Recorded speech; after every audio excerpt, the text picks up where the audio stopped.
Genghis Khan, born in 1162, was the founder and first emperor of the Mongol Empire, the largest empire in history.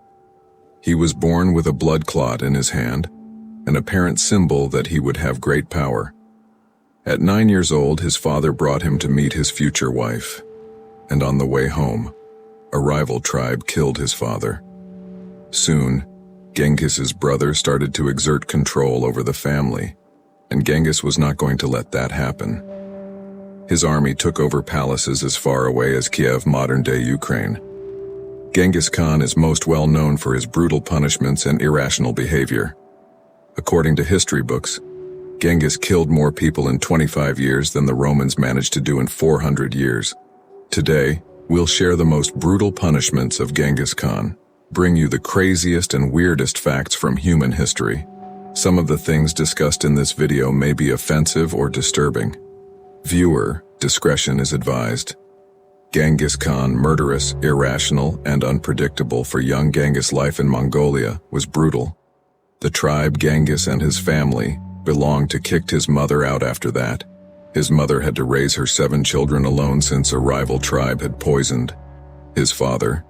Genghis caught fish at 14 years old and brought it back for his family. Since the tribe had cast down Genghis and his family, the fish Genghis caught was quite a prize.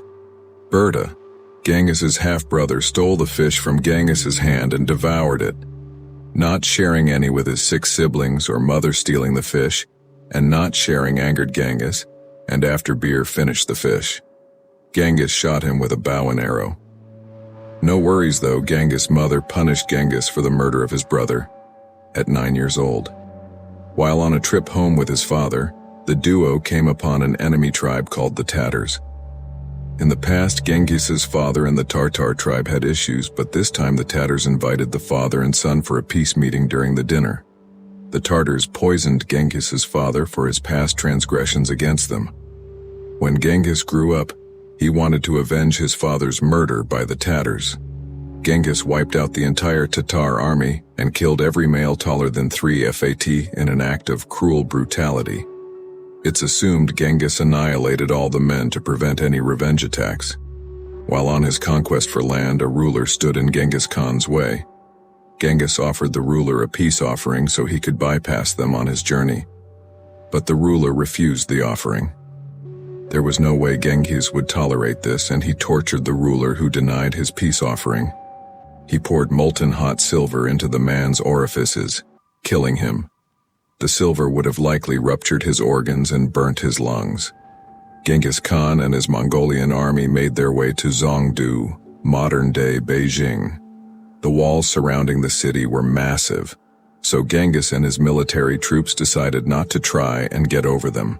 Instead, the brutal ruler and his army starved the citizens of Zhongdu.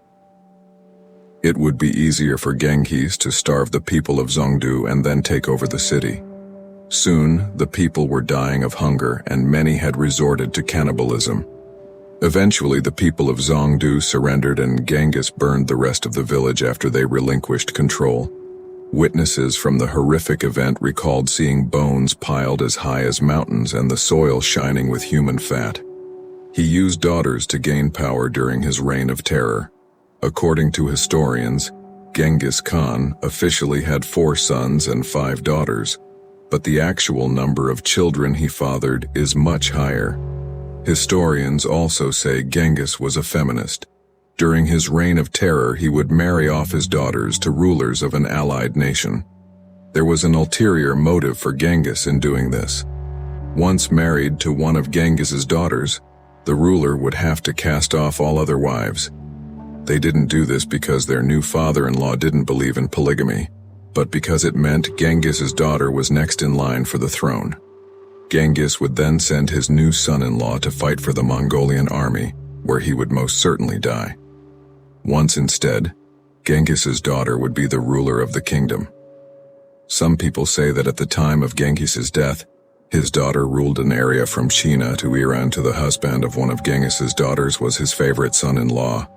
Unfortunately, a rebel archer murdered Tao, and Genghis's daughter was devastated. She wanted vengeance for her husband. Genghis wasn't mad only for his daughter. He loved to very much and wanted to avenge him, sent his Mongolian troops to the area where the rival archer was from and slaughtered over 1 million people. The Mongolian army did not discriminate and killed men, women, and children. Most victims were beheaded, and the Mongolian army piled their heads into pyramids per Genghis's daughter's request. She wanted to ensure no one got away. He destroyed an empire and had dinner on the dying victims. The brutal ruler decided he wanted to trade with Sultan Muhammad II from Persia. The Sultan denied Genghis's trade treaty and killed the man who brought the message from Genghis. He didn't believe the men were there for trade and was suspicious of them. Genghis sent one more convoy to Sultan Muhammad II, but again, he denied their offer for a treaty. Genghis was insulted by Sultan Muhammad II's refusal to trade with him, and no one heard Genghis Khan's feelings. He decided to declare war on all the Persian cities. He diverted a river through the Sultan's land, eradicating the area and wiping it off the map. After Genghis's Mongol army won one battle, they celebrated in a rather morbid way when the Russians, Genghis was fighting, relinquished. He tied them up and placed their bodies under a scaffold. While Genghis and his army dined on the platform that evening, the Russians bound underneath it, slowly suffocated, and died. He was intolerant, and as mean as Joseph Stalin, historians say Genghis was a man tolerant of different cultures and actively sought advice from holy men of other religions. Genghis had a strong dislike for people of the Muslim and Jewish faith. People of Muslim and Jewish religions followed a strict religious diet, but Genghis would not allow them to abide by it and force them to eat the unholy Mongolian food. He also didn't allow Jewish people who lived in his kingdom to follow their religious act of circumcision. Soldiers who surrendered to Genghis expecting to live usually found themselves standing on the front line of his army, used as a shield to protect Genghis's soldiers. He would also make the captured soldiers fight to the most of their ability. If not, Genghis threatened them with his sword. The better the captured soldiers fought, the better their odds of surviving. The soldiers who did survive were awarded with a permanent spot in Genghis's army. Joseph Stalin, former leader of the Soviet Union, is said to have killed as many as 20 million people, which is more people than Hitler killed. But Genghis Khan and the Mongolian armies he ruled killed closer to 40 million people. Whenever Genghis got a chance to, Genghis boasted about his high number of kills. He used this as a way to intimidate enemies.